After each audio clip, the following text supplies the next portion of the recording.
Voir en quoi est-ce que la musique permet de faire communauté, ou en tout cas en quoi est-ce qu'elle peut aider. Bah, en plus, il y a le mot communauté où parce qu'en fait, la communauté, elle implique qu'on a un imaginaire symbolique commun. Ce qui, il me semble, aujourd'hui, autour d'un défunt ou d'une défunte, n'est pas du tout dit d'avance. Et c'est à la fois le défi qu'on a, mais c'est à la fois la richesse de ce moment où, en réalité, autour d'une personne, il y a des gens qui viennent aujourd'hui de pays différents, qui sont de religions différentes, qui ont des vécus différents. Et on ne peut pas savoir, même dans une communauté blanche, française, etc., s'il y a des athées, des agnostiques, des catholiques, des protestants, etc. Et donc, il faut, pour moi, c'est plutôt, il y a des collectifs autour d'un défunt, et il faut réussir, avec ces collectifs, ou ces tribus, comme il dit Grégory à la coopérative, à faire le temps d'une cérémonie communauté. Mais c'est une communauté qui est extrêmement éphémère et qui n'engage pas la même chose que les communautés ataviques qui avaient le même, on dit, corset communautaire. Enfin, donc il y a quelque chose là qui est très fragile et qui demande, tu l'as bien dit, je trouve, d'être activé. C'est-à-dire que ça ne se fait pas tout seul, quoi. Il faut, pour que ce collectif advienne, il faut quelqu'un pour le collecter. Et donc, ça peut être l'opérateur funéraire, mais souvent, ça se fait tout seul dans les familles, en fait. Les gens se mobilisent, et puis ce jour-là, les gens sont prêts à faire 800 bornes, là où, pour mes 40 ans, ils ne sont pas venus. Donc, voilà. Donc, il y a comme ça des énergies qui se libèrent, et il faut les capter, en fait. Il y a tout ça. Et le rôle de la musique là-dedans, je ne sais pas si, pour être tout à fait honnête, je ne sais pas si c'est la musique sur ce sujet-là qui est la plus puissante. J'ai l'impression que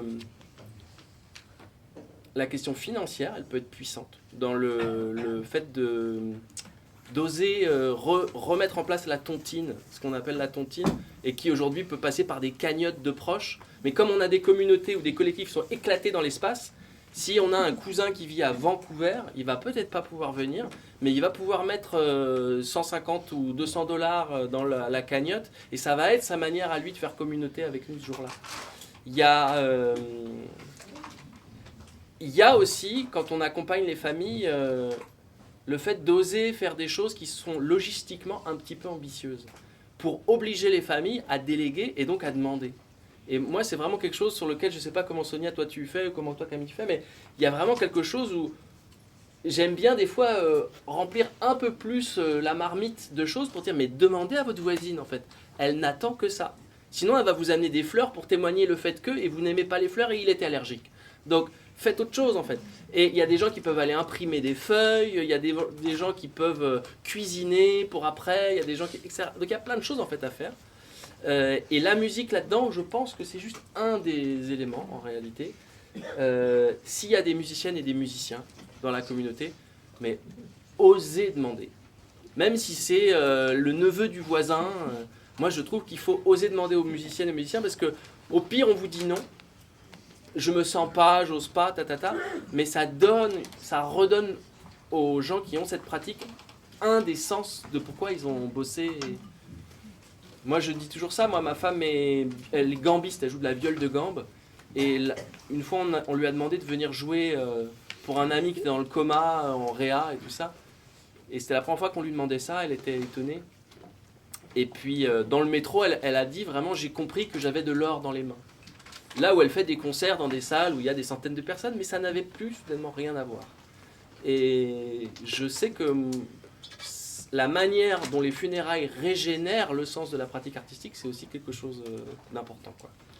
Tout à l'heure, tu as dit aux enfants, enfin aux jeunes, qu'avec leur pratique instrumentale, ils avaient de l'or dans les mains. Alors, on a vu 6e, 5e, 4e, 3e, donc je pense qu'il faut que les choses fassent germe dans leur tête, mais je pense ils sont sortis de ces 2 heures avec nous en se disant ça.